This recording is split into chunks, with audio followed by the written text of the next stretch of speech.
like people are almost spoiled for choice right now, where they have so many different channels and so many different ways that they can get in front of users. You have, influencers and events and collabs and all the several ad platforms out there. I Yeah. think my big learning with almost every single company that I've worked with is Hey, I'm Vishesh, your host. I'm a 5x founder and CTO. Still building. I also help founders like you ship faster and fix what's slowing you down. More at vishesh.space. I'm joined by Saher Shodhan, the founder of Thera Travel. He successfully exited Traktion, a marketing talent marketplace, and is now working towards disrupting wait time for surgeries and making a significant impact on the lives of patients seeking orthopedic care. In this episode, we'll explore strategies to drastically reduce marketing and GTM costs, working with co-founders, challenges around exiting a relatively young business, and more. Hey, hi, Saher. Thanks for joining me on the podcast. hey Vishesh, good to be here. So we met at Antler 2019. Seems like a million years ago. You were one of the co-founders at Traction, and now you have started a new startup after an exit, and it's called Thera Travel. Do you want to talk a little bit about what led to Thera Travel and what sparked the idea? And we'll obviously dive into the exit stuff later, but what sparked the idea and what do you guys do for your customers? Yeah, absolutely. So I think as I was kind of figuring out what I wanted to have my next venture or my next project to be in, it was meant to be a marketing experiment where we were basically looking at some government data and trying to understand where government services were maybe not being delivered to people. So there were a few different sectors I was looking at. One of them was, around like frontline services. One of them was around social care, and then one of them, of course, was around healthcare. And I think what was quite interesting about the healthcare story is that on one hand, the NHS is investing into itself, and the government is investing. It's a political priority. There's a lot of money going in, but at the same time, it wasn't actually showing up in the quality of care that people were receiving.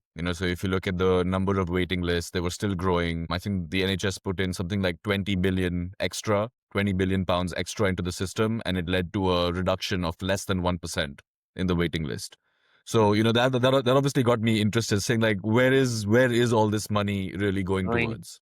And then that's got me started looking into the data that Parliament releases every month, which is around waiting list data. And I think what, my experience in marketing and growth kind of immediately latched onto that as a potentially great source for being able to generate leads.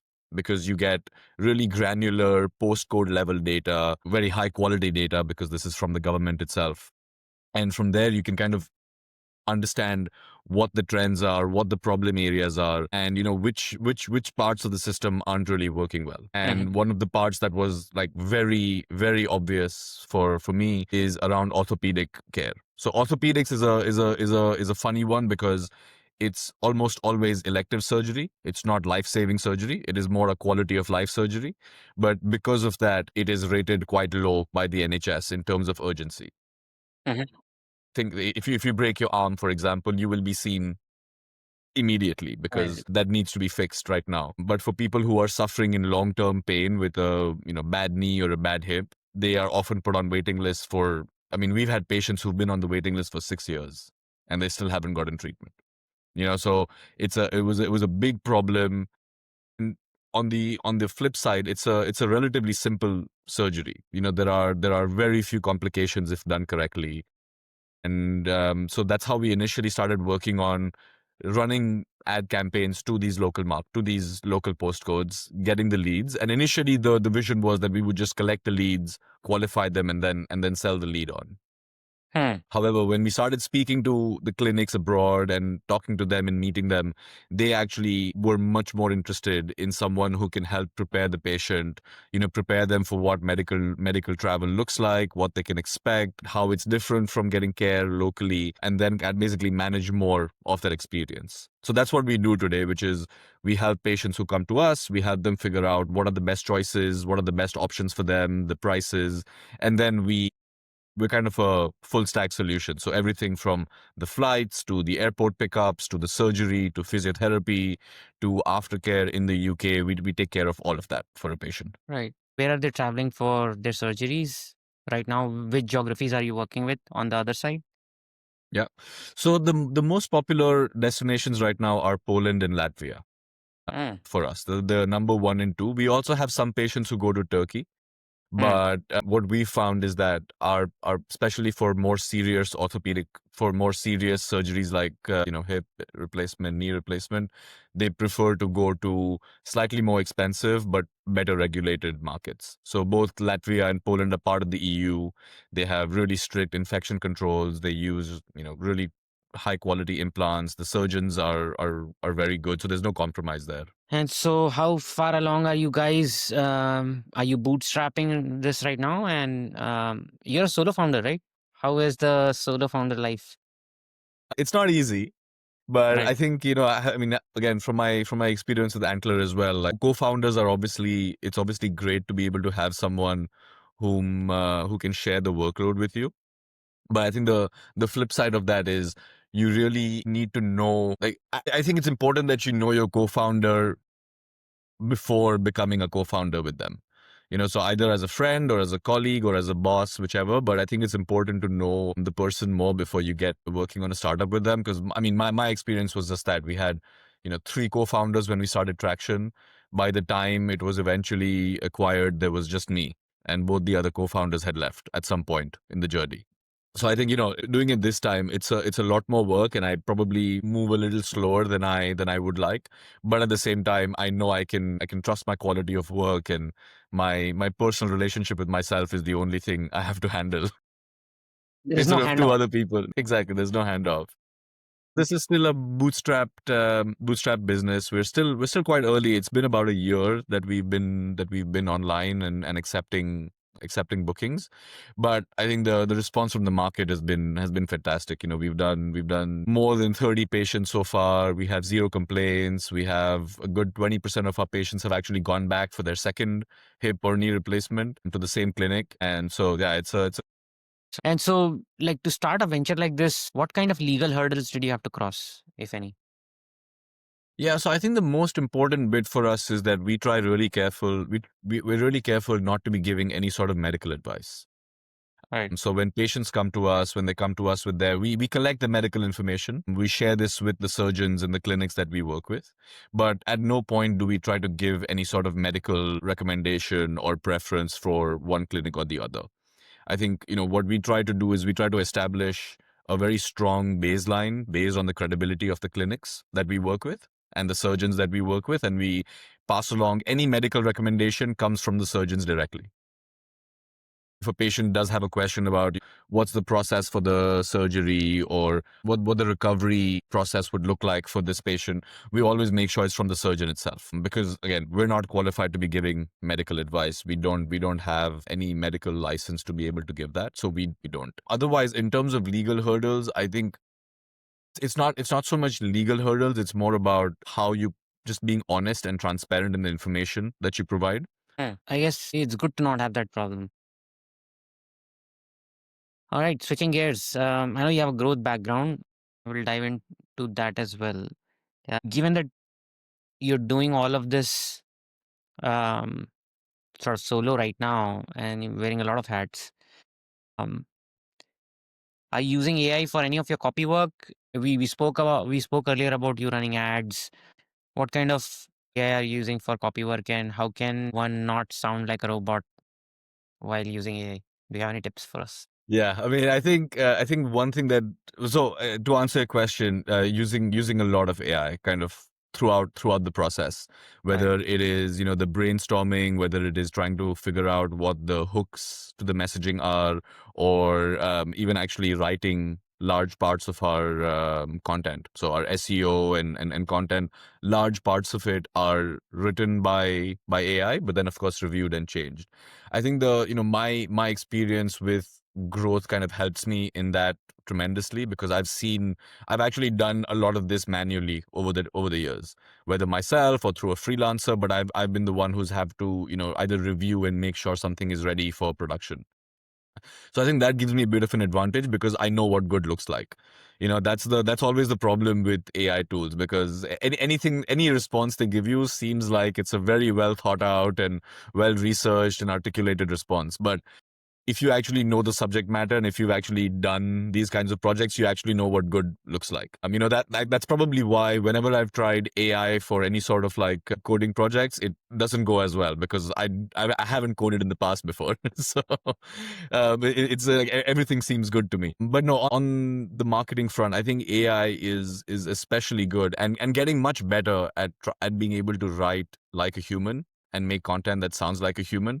I think the key trick there is, of course, the quality of the prompt that you are putting in. So the more information, the more context you can give it, the more examples of previous work that you like obviously help. And then the second part of it is that these are rarely one shot answers. It takes a little bit of prodding, it takes a little bit of nurturing to get the output to where you want it to be. I think, a quick, an easy tip for me, at least when I'm writing this content, is to not make a prompt like write me a blog post on knee replacement, right? Because that's going to be that's a terrible outcome. I think the way you want to do this is first figure out, like, first do your research so you understand, so that the AI itself has context about what the surgery looks like, what people need to be worried about, what the costs look like, and all of that information. Obviously, try to make sure it's from reputable sources and not, again, just a LLM that has gone and searched the web for you, because they will find the top 10 results and get you that information, but that doesn't mean that Or it's going Reddit. to, or Reddit, exactly. And that's a problem. And also now what you have is, because there's more and more AI content on the web, the LLMs are often just picking up from AI content, right? On these as sources. So I would say, figure, like, get your sources from a place you trust and like note them down. So all the points that you actually know for a fact are true, and then kind of instruct the AI to do more work around outlines and positioning and getting your brand voice correct around this topic. So that's another point, which is I would always have a brand guide document which just lists out exactly who our users are, how the tone needs to be, what we say, what we don't say. And that goes with almost every request that I put in for any Okay. content. So you have stuff that they can say, that they can't say. So again, no medical advice, right? Like, I don't want my blog post giving any medical advice, because then I don't know if Yeah, it's it true or makes not. sense. So putting all of that, and then what I also do is kind of write different parts of the blog through different requests. So, one of them would be like, okay, I'm trying to design, I'm trying to write a blog about how people should recover after their knee replacement surgery. And then, it goes along with a short text, and it says, walk me through how, like, as a patient who has just gone through knee surgery, use this information and prepare me a guide for how I should proceed with my recovery, and it'll give you some output. I similarly, I kind of do multiple sections, and then what you end up with is a rather long document. It might be about 6 to 7 to maybe 10 pages long, where it gives you all of that information. It may not be very coherent, may not really tie into it. The sections don't really tie in together too well. But what I do from there is then I remove most of the fluff that doesn't need to be there, and then I go through each paragraph and I rewrite it. So when I rewrite it, but change the connections, change the terms. As you start using AI models more, I'm sure you've seen it, like, you pick up on some patterns where, like, the words that AI likes to use or the way it structures its sentences. I mean, M dashes is one part, is a very obvious part of it, but there's you kind of get a sense for it. So I go through the document, and I rewrite a couple of lines here and there, and then what you have is the finished product, the finished text product over there. I also started using, in the beginning, using Midjourney to make imagery Hmm. the for the blog posts, but that didn't go as well. I think people were able to spot quite quickly that there's something not quite right about these images. And the AI models are getting better, but stock photography is still what we end up using. It costs us a little bit of money, but especially in our space where trust is so important, the moment we have someone suspect that we are using AI generated content, it it'll turn them off. What I sometimes do is, and it's obviously cheaper to do this, I would probably buy the image, the stock image. But sometimes what I do is, let's say if I find a random image online that I like, I will give it to ChatGPT to give me a prompt. Mm. And then I will use that prompt on Nano Banana and then ask Interesting. it to generate. Yeah, interesting. And so then it does a decent job, actually. But interesting. I mean, I love the fact that there is a lot of Saher in the loop. So, there's no replacement for a human in the loop. And the fact that you use a brand guide for sort of every new thread makes sense. I mean, then you're always on point. Yeah, and I think that's also the part where you probably see this, like as you're giving a prompt, your default is to kind of make it as short as possible so that you get the output quicker, right? Everybody's in a hurry, everybody wants the result just now. But if you actually think about all the information that you're giving in that prompt, the more information, the more flavor you can give, the better, the more you it sounds. And I think that's the way I try to use AI, which is like, I want it to sound very much like me, but I don't want to have to write all the words myself. Yeah. And then, like, people think that memory is better, and it is a little better, but at the same time, it's almost every new chat thread is almost like a fresh start. And the AI doesn't remember the persona you're targeting is, or what your brand is, and reminding it is probably a shortcut, right? You don't have to type it again and again. You can just drag the file and you're done. Exactly. And so yeah, I'm sure you've seen this um founder who's just spent a year building stuff. In the last year, we don't have hockey sticks anymore. We have an erection. People are growing at an insane rate. 100 million ARR in months. What are your thoughts? Is this real? Has it really become this easy? Because there was a point where it was hard to get your startup featured on the Times billboard, and now every other startup is on the Times billboard, and every other startup is freaking 100 million ARR in months. So what is happening? Are people cooking stuff? Well, I think there's probably a fair amount of just I don't want to call it fraud, but probably like massaging the numbers. People tend to do that. And I think especially when you're playing in a space like this, which is, the growth is obviously crazy, right? Like the amount of people using AI and the amount of use cases that are there for AI is obviously there.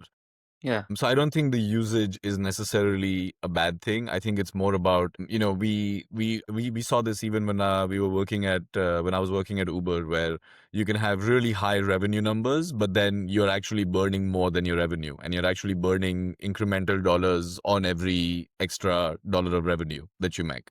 So I don't know how much of this is profitable growth, Hmm. and how much of it actually ends up going back into the company's balance sheet as cash flow.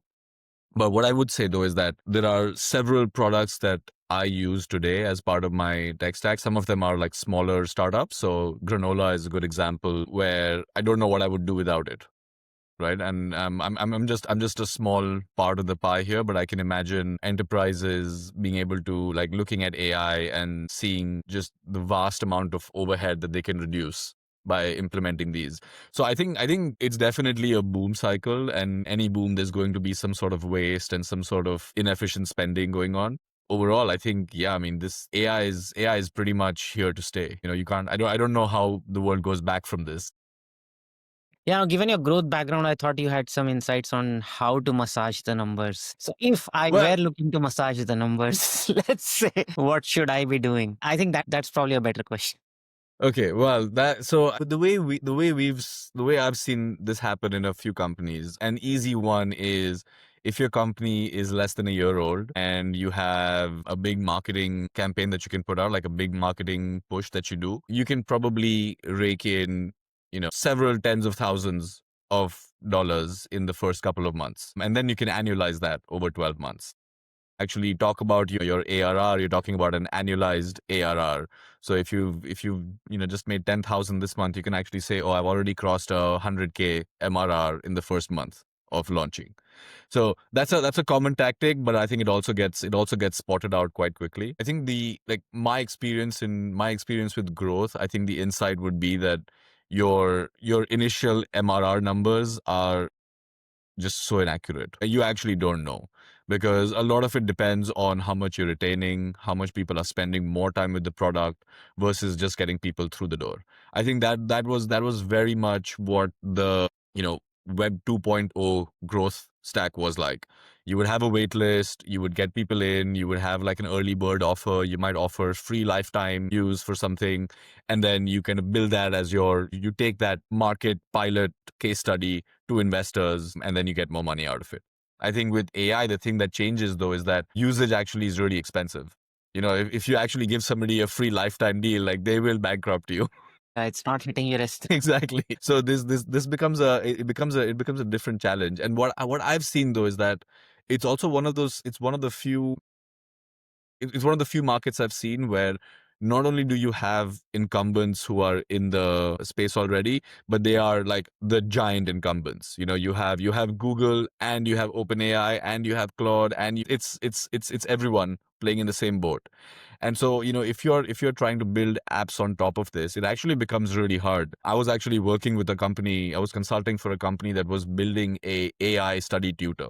Right. So they spent 6 months building flashcard functionality, guided learning, voice notes, all of that. And then I think ChatGPT, like 3 or 4 months ago, they just launched guided learning, right? Or like a study guide for any topic you want. And all of a sudden, like that business didn't need to exist anymore. Because yes, your UI could be slightly better, but how do you compete with someone that already has distribution figured out? And I Yeah. think that's really hard today. Did they try niching down and kind of focusing on one segment instead of, because OpenAI is focusing on everything, right? They're horizontal by design.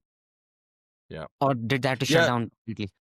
No, no, no. So I think they kind of moved more towards kind of helping more with like SAT prep and Specialized, yeah. more niche parts of it. But I'll tell you the problem that they ran into. It's like simple economics. They had a you could upload a document which was, I think, 2 or 5 MB as a reference, and I think you were limited to maybe 2 or 3 documents per day on the free plan.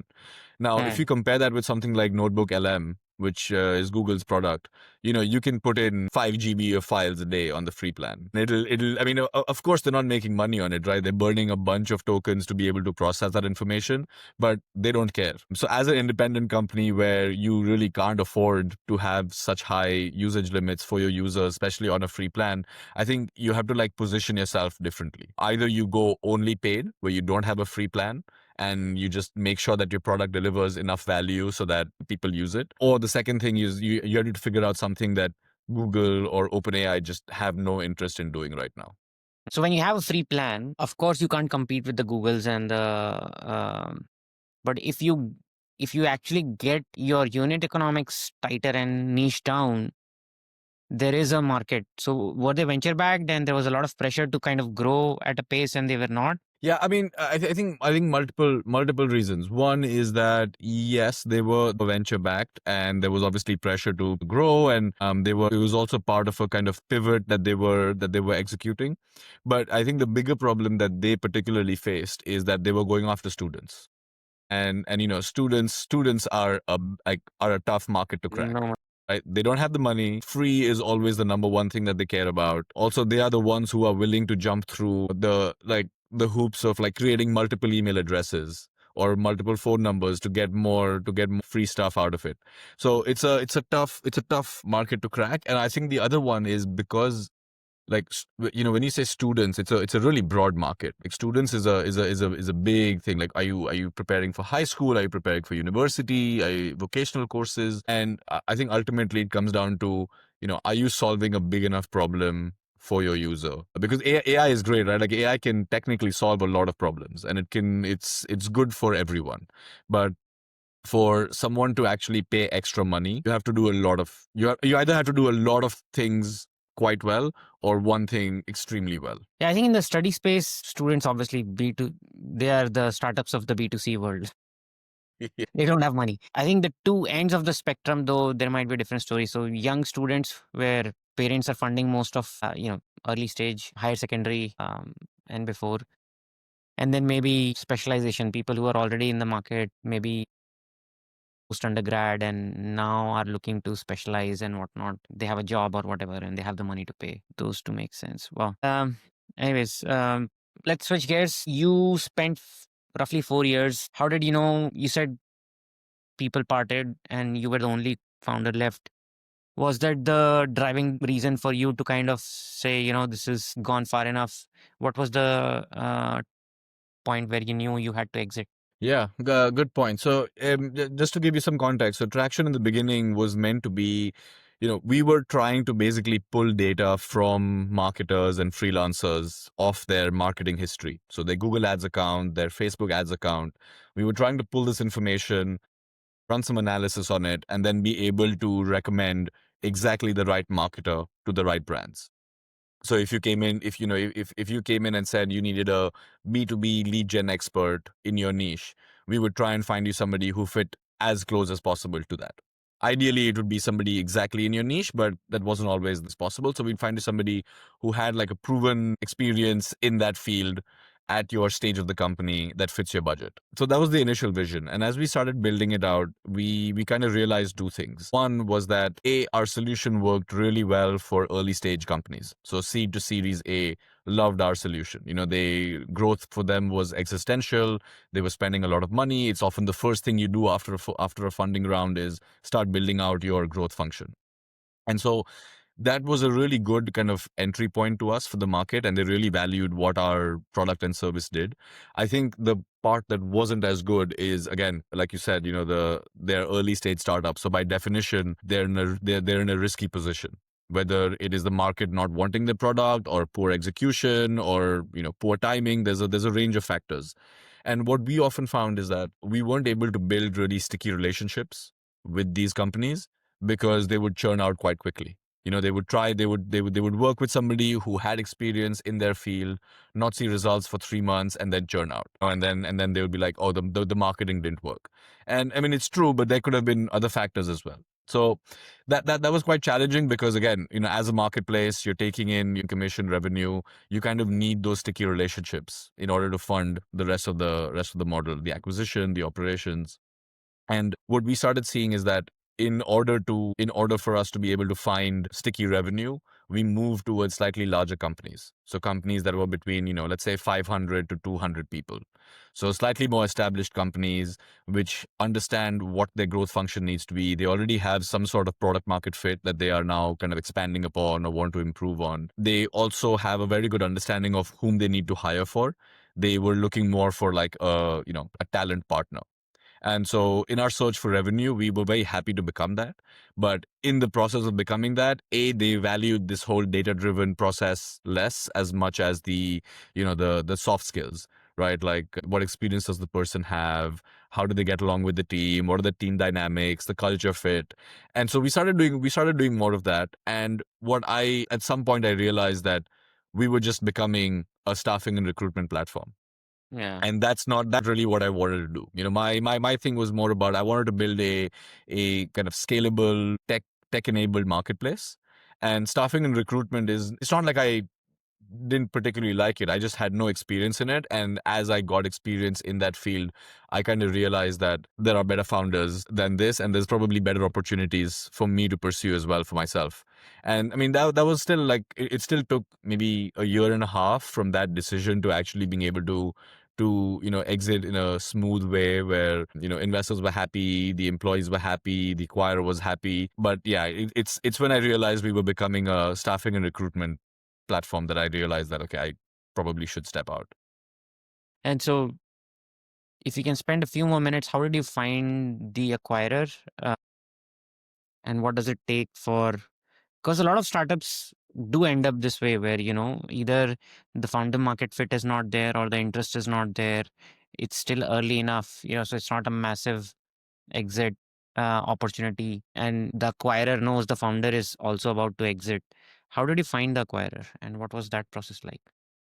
Yeah, good Question. So we tried a lot of things. So we tried going to our investors and saying, look, we would like to do this. Is there any way, anyone we didn't do like a formal search process, but we put feelers out in the market. We spoke to a few people.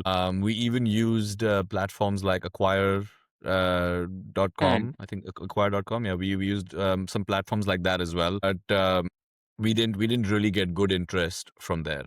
I think what really worked for us is we had two clients who were spending more and more money with us each month. So they really liked the solution. They loved the problem we were solving, and then we were helping them basically fill their team seats. And so they were spending more and more money with us. And at some point, we basically just went to them, and we went to both of them and said, look, this is, it seems like you need a lot more of this. We can continue building it for you and then adding a markup on top of it for everything. But it might make more sense for you to just have this as part of your operations. Because again, because we were built as a, quasi bootstrapped marketplace, our operating costs were really low, our margins were really good. But ultimately what was preventing us was we didn't have a strong distribution engine, which is what the acquirer ended up having.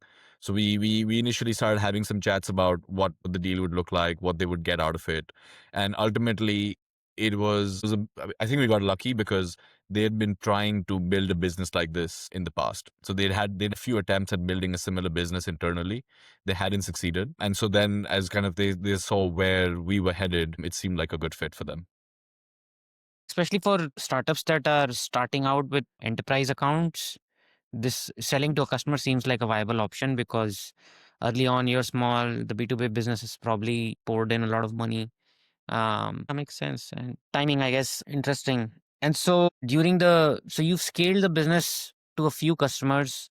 Any memorable lessons from the traction journey that you want to share? Well, I think the big one is really like be really careful about whom you get on as co-founders. Right. And not in a bad way, but just because like life happens and people Yeah. change. And I think especially my experience with like a platform like Antler, I think it's really hard to actually randomly meet somebody who is going to be the right co-founder for you. I think the way the way these cohorts work is they kind of almost push you to find a co-founding team quite quickly and say like you guys should get meet and create something. I think that does create a lot of friction between the founders because ultimately they are two or three different human beings with different experiences, and so you don't actually know how much you have in common until you really start working on it.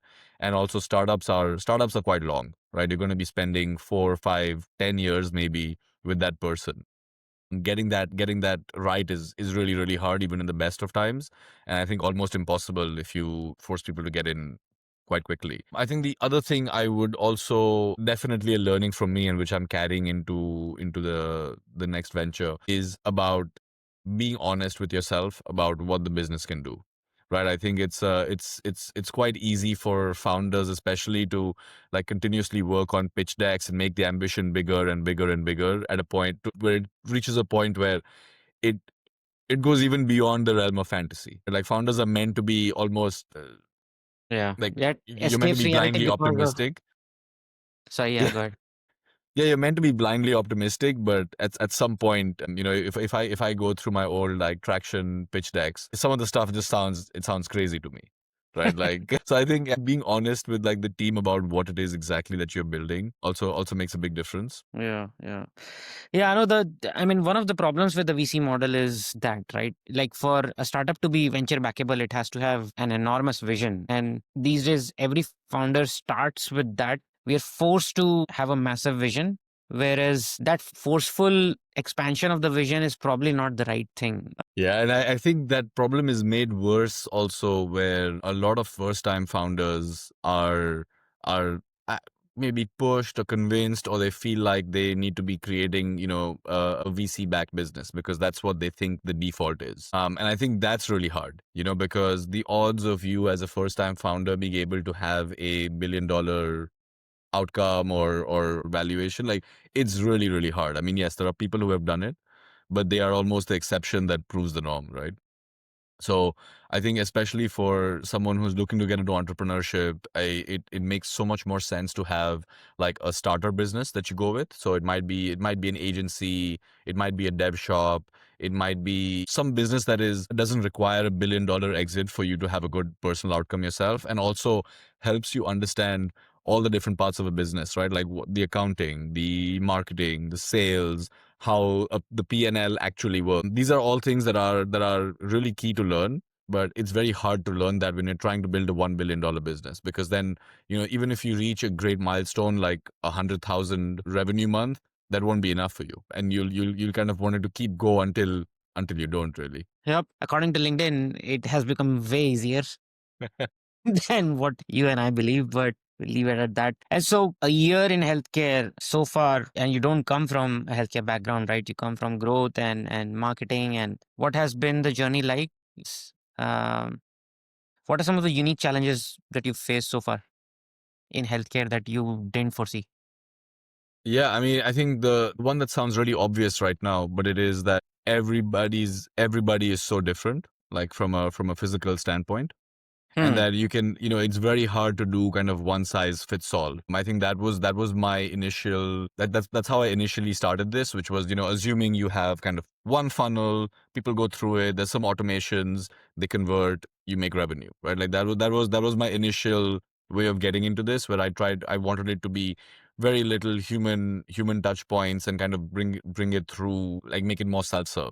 I think what I realized is that with healthcare, like everybody is so different that depending on the medications you take, depending on your medical history, depending on your personal history as well, based on, how active you've been or what sports you've done or what kind of work you do, it actually really changes the process of qualifying somebody for a surgery. So like everybody's different. It takes a more human approach to do this. Also, this is something that the users actually want. They don't want a fully automated solution. That might be influenced partly because a lot of the patients that we work with are also on the older side. So they would be 60 plus, Right. right? Where all along so far in my career, I've been looking at people who are between their 20s and 30s in terms of like who the decision makers are. So that changes things, a more human approach. But I think another thing I've learned is that these people are the pain is felt so much more acutely when it comes to your health than something like your marketing campaign or the profitability of your business. Like your health is something that you have to live with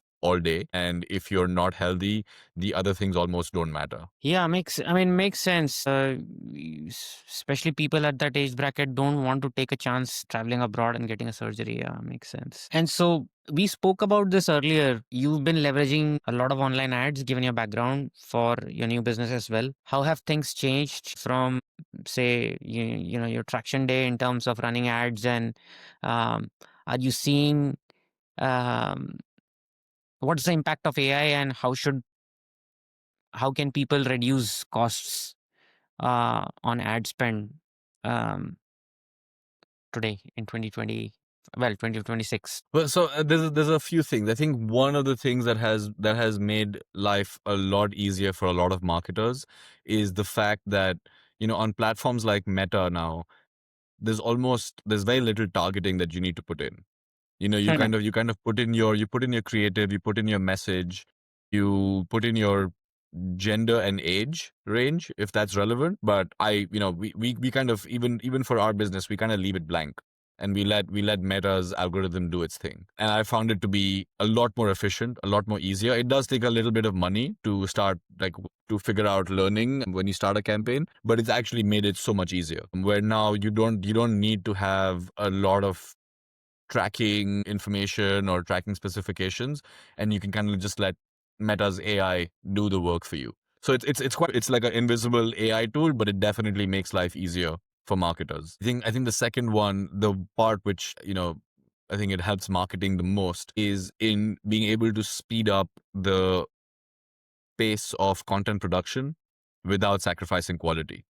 And so, what I mean by this is blog posts. So we've been able to create, I think, about 60 or 70 blog posts, in the last 6 months, and that would have just been impossible even with a freelancer, right? I mean, I would have to hire like a team of freelancers to just be writing content all day in order to get to this kind of scale.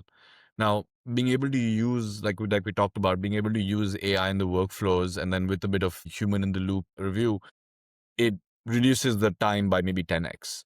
Where you're able to create content to a high quality, but I would say it's very easy to create lots of content. It's more important to know what content you should actually be creating. That's harder, right? Yeah. Because what topics you use, what keywords you want to go after, what is the competition doing? Like all of these are things that AI can't really help you, because you need to be able to know what your SEO and content strategy needs to be. So I would say in terms of the strategy, not much help, but the actual execution, it makes a big difference. And so I get that you have to have some sort of sizable spend to, meta kind of truly understand what's working for you. For a market like UK, what is that spend like? What does that spend look like? What's a sizable spend to get, that statistical significance so that meta can then be efficient? Yeah, I'd say anywhere between, the minimum really is like maybe £500. The absolute like minimum for it to start like going past the learning phase. What I would recommend though is about maybe £1,500 a month. Just because that way you're able to get the learnings, not just in terms of like where the targeting is going, but you can also have a few different ad sets, a few different messaging hooks that allow people to understand, what they should be, which one works better. Meta now also changes your copy and creative dynamically for Oh better wow, results. Yeah, that's quite crazy! powerful. And so even the like image assets, not the image assets probably. Image assets, they basically, if you have text on the image asset, they will change the position of the text. They also do some, if you have creative elements, like if you have your logo, or if you have some sort of a design accent, they can move that around as well. And so you're primarily relying on the meta ads for now for this business, or have you used other like LinkedIn or Yeah, so Meta is the one that is great for being able to target at a postcode level right? to get people in. Also, Meta is where our users are. So our users are 60 Yeah, plus. Facebook is their social, same is their here. platform of choice. So that works quite well for us. We also do Google Ads for people who are searching for this. Clicks are expensive, so we have to be a little careful about how we do it. But Google Ads is another one. But what is quickly becoming our biggest channel is SEO and content. So, being able to create really high quality content. And when I say high quality, I mean some of our blog posts outrank Nuffield Health, which is an established hospital group in the UK. And again, this is, our domain rank is nowhere close to theirs. Our site traffic is much lower, but again, it's the quality of content that pushes up. And in terms of, are you getting a lot of traffic because of those blogs from the LLMs, or is it primarily Google? Where are you getting the traffic from? Right now, the main source is still coming from Google, so it's people who are searching and people who are reading these blogs, so not the LLMs themselves.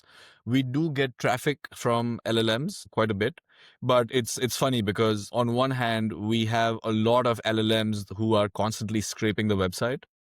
So if I look at my logs, there's a lot of ChatGPT, Perplexity, who are constantly scraping the website, sometimes multiple times in an hour. So the like our site is definitely being crawled quite often, but the actual traffic from these LLMs is quite small.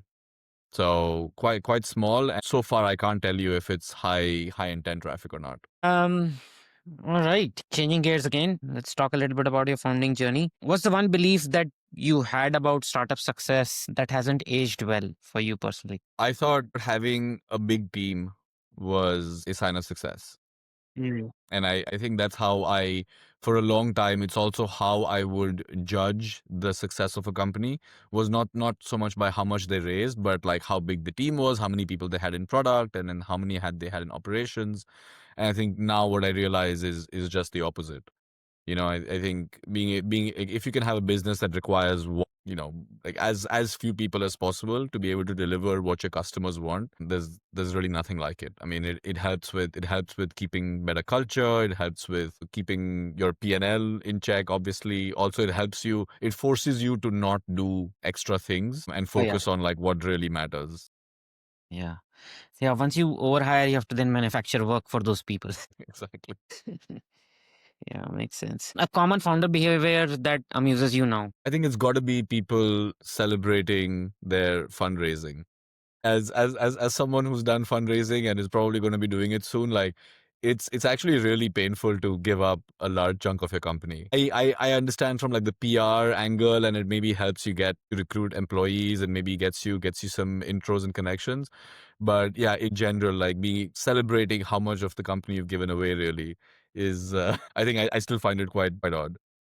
Also, I think the founders who've not raised, I think they need to stop feeling bad about them not having raised if they see, yeah, because there's a lot of this funding news that gets published, and it's but natural for founders who've not raised to feel stuck.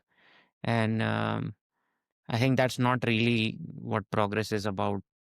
It demotivates some founders. I think until when I raised money, at least so I've been a founder for 17 years. For the first decade, I didn't do any venture, and I felt like a failure. And now it feels like I don't want to raise if I have to for my next venture. So it's Yeah, I mean complete that 180. One pivotal failure. I know not finding the right like co-founders is obviously a big speed bump in terms of startup growth.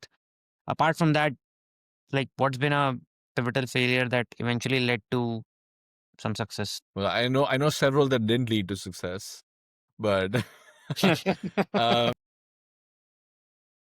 well, I think this was more of a learning which I think can apply even to founders who are looking to build today. So when we started Traction in 2019, we didn't have a giant budget to be able to kind of build our own full stack solution.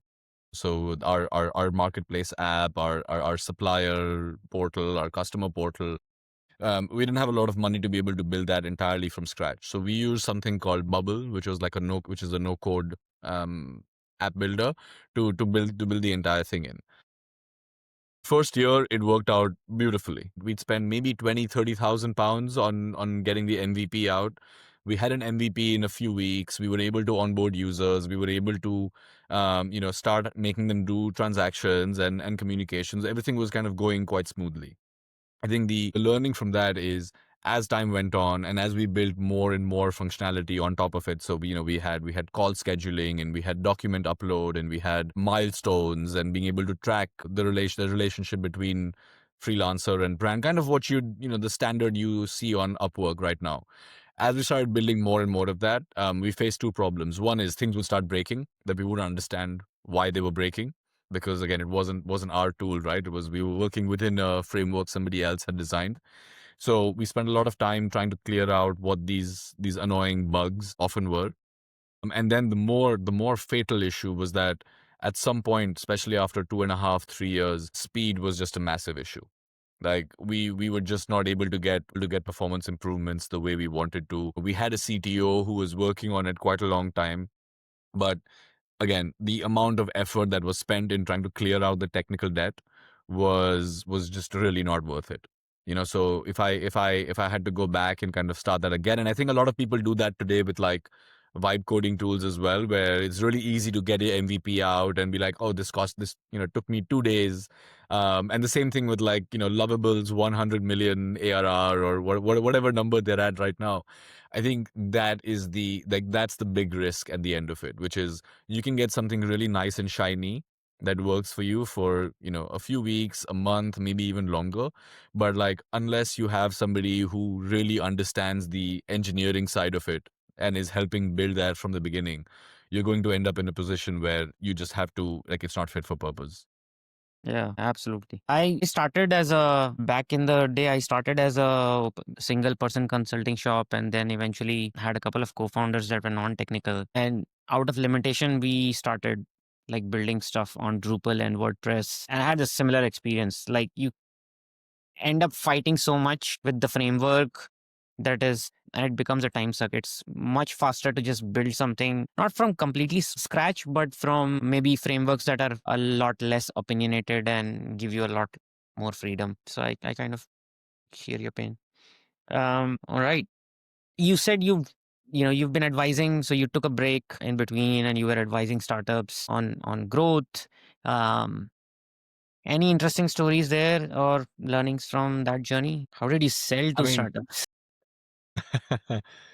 so so I think, yeah, selling to startups is definitely a bit of a pain. I think like selling growth is relatively easy because like it's something that they all struggle with, and they could all be doing better. I think there's also the whole idea, the whole way of doing growth also, I think, is like people are almost spoiled for choice right now, where they have so many different channels and so many different ways that they can get in front of users. You have influencers and events and collabs and all the several ad platforms out there. I think my big learning with almost every single company that I've worked with is forget all of the noise and like focus on one or two channels that will work. And when I say will work, is look at competition or look at incumbents in the space, like what are the channels that really work for them.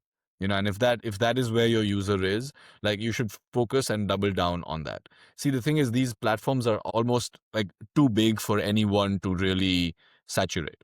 If you're booking.com or Expedia, you can maybe come close to saturating Google search, maybe. But for almost everyone else, there's still a lot of opportunity out there. And so I would say like focus on one or two channels. That will usually be a mix of Meta plus Google plus SEO, right? It's probably going to be two out of these three that you need to focus on in the beginning.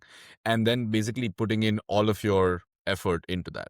Instead of trying to do, I think, especially with early stage, there's like a whole big thing about running growth experiments, right? Where you try to experiment to see what works and what doesn't.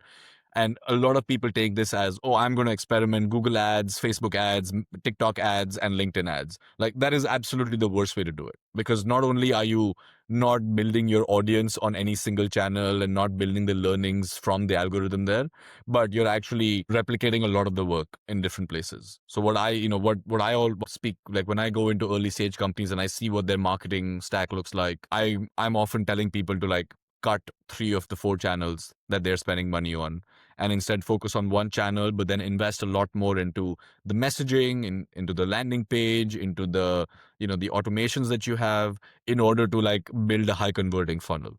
Because the answer is especially for early stage, it is almost never multi-channel. And how do you, like you said, identify what's working for the competitor? Are there specific metrics you look at to identify which channels are working for your competition or the incumbent? Yeah, I mean, a really simple way to do this is if you go to the Google ad transparency library, or if you go to the Meta ads library, you can actually see for any country in the world, you can see which advertiser is running what campaigns.